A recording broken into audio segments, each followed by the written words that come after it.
Հայ-ուկրաինական հարաբերությունները բավականին դինամիկ են զարգանում, ասում է դեսպանը, հավելելով, որ Ուկրաինան այն երկրներից է, ուր հայերը հանգրվանել են դեռ հին ժամանակներից եւ ակտիվ մասնակցություն ունեն երկրի կյանքում։ Ալեքսանդր Բոշկոն կարևորում է տնտեսական ոլորտում հայ-ուկրաինական համագործակցությունն ու դրանց զարգացումը։ Նրա խոսքով Հայաստանի արտաքին առևտրի 40%-ն անցկացվում Ուկրաինայի միջոցով։ Դեսպանն անդրադարձավ նաև հայ-թուրքական հարաբերություններին, հիշեցնելով, որ արձանագրությունների ստորագրումից հետո Ուկրաինայի արտգործնախարարությունը այդ առնչությամբ հատուկ հայտարարություն է արել։ Մենք ընդգծել ենք, որ մենք շահագրգռված ենք, որ հայարցերը անպայման պետք է իրենց լուծում ստանան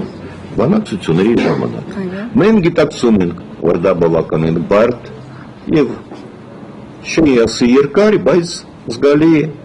ճանապարհ է, որ պետք է անցնի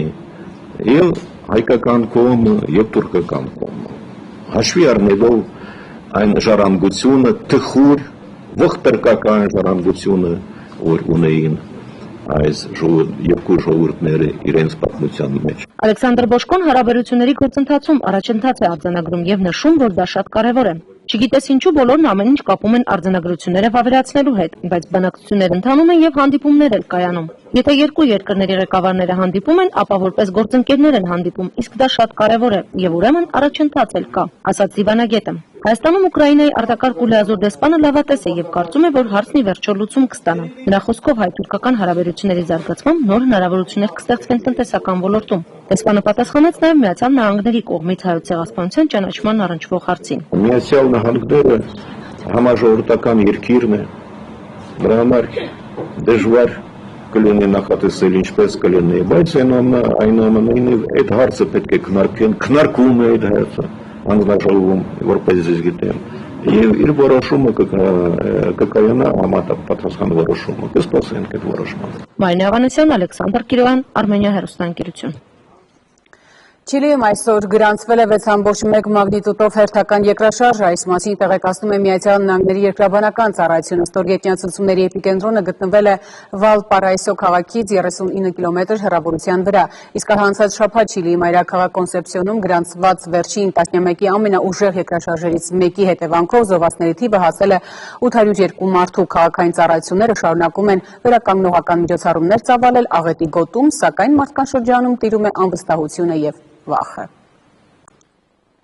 Աղետալի երկրաշարժից 4 օր անց էլ Չիլիի փրկարարները շարունակում են որոնողափրկարարական աշխատանքներ իրականացնել աղետի գոտում։ Իշխանությունները հումանիտար օգնություն են հասցնում Կոնսեպսիոնի մոտակայքում գտնվող բնակավայրեր, որտեղ հնարավոր է դարձել վայրեջք իրականացնել ուղղաթիռներով։ Մարդկանց հիմնականում բաժանվում է ալյուր, պահածոներ եւ թեյ։ Քաղաքային ծառայության աշխատակիցներն իրենց հերթին մարդկանց բաժանել են թարմ մթերք եւ խմելու ջուր։ Շատ վայրերում մարդիկ ստիպված են լինում առավոտվանից հերթ կանգնել, որպեսզի ստանան իրենց հասանելիք օրապահիկը։ Չնայած երկրաշարժից հետո տիրող դիակապտության բազմաթիվ դեպքերի, Կոնսեպսիոնի սուպերմարկետներն այսօր արդեն բացել են իրենց դռները։ Դրանց մոտ մեծ հերթեր են գոյացել։ Կոնսեպսիոնում աղետից հետո կարելի է հանդիպել փլուզման վտանգի առջև կանգնած բազմաթիվ կառույցներ, այդ թվում 20 հարկանի երկնաքերը, որն այժմ թեքվել է Մարդաշատ Պողոտայի ուղղությամբ եւ մեծ վտանգ է իրենից ներկայացնում։ Եվ չնայած որ քաղաքային իշխանություններն անում են ամեն ինչ քաղաքի ջրա եւ էլեկտրամատակարարումը հնարավորինս սեղմ ժամկետներում վերականգնելու համար, իսկ որոշ վարչական կենտրոններում խափանումներն արդեն մասամբ կարգավորվել են,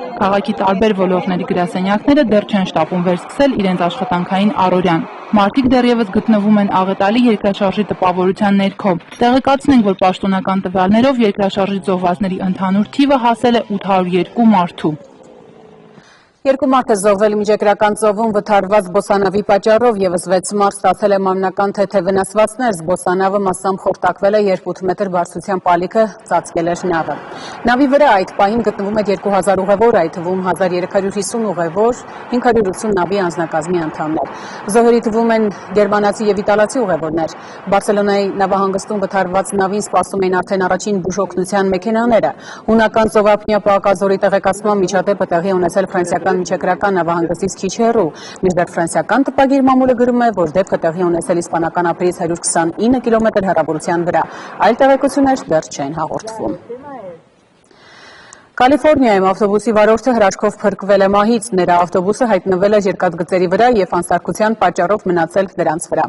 Ավտոբուսը կիսվել է երկու մասի, երբ սլացող գնացքը չհասցնելով արգելակել, անցել է մեքենայի վրայով։ Բարեբախտաբար ավտոբուսի մեջ այդ պահին ուղևոր չի եղել, իսկ ավտոբուսի վարորդը հասկանալով, որ անկարող է որևէ բան անել, լքել է այն։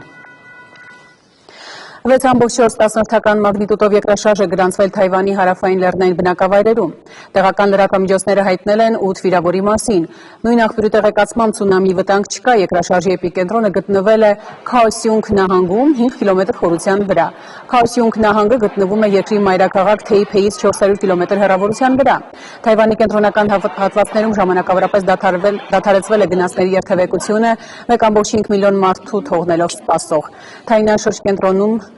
գործարաններից մեկում ստորգետնյա ցնցումների հետևանքով հրդեհ է բռնկվել։ Թեյփեյում բազմաթիվ բնակարաններ զրկվել են էլեկտրամատակարարում, իսկ Պաշտպանության նախարարության տվյալներով ստորգետնյա ցնցումներից տուժած գոտիներ ուղարկվել են զինվորներ տեղում իրադրություն համակարգելու համար։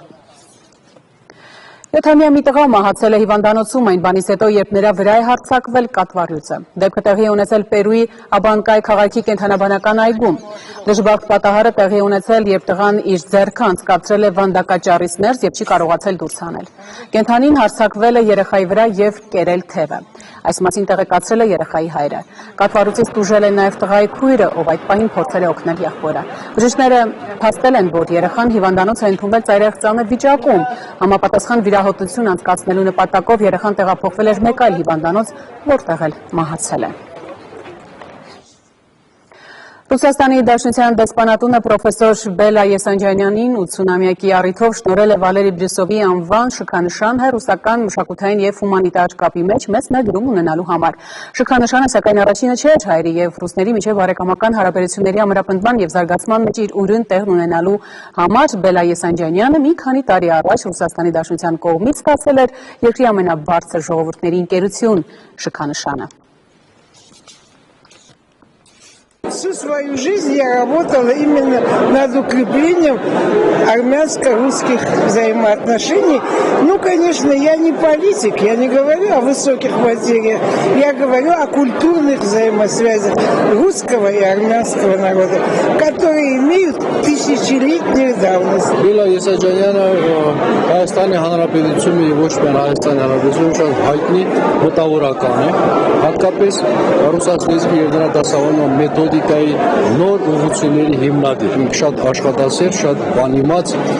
եւ այդ բնակավարի լավագույն մասնագետներից է։ Պատահական չի, որ իր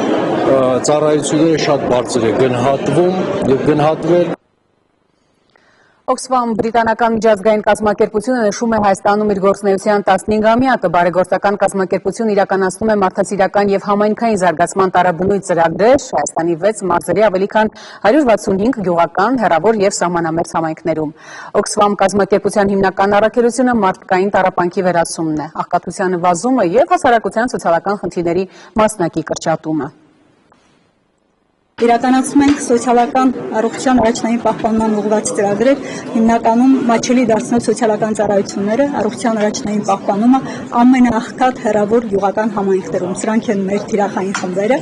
այնուհետև նպաստել, որպեսզի աղքատամետ տնտեսական քաղաքականություններ մշակվեն, հատկապես մատչելի դառնա շուկան փոքր ֆերմերների համար, բարձրանա իրենց եկամուտը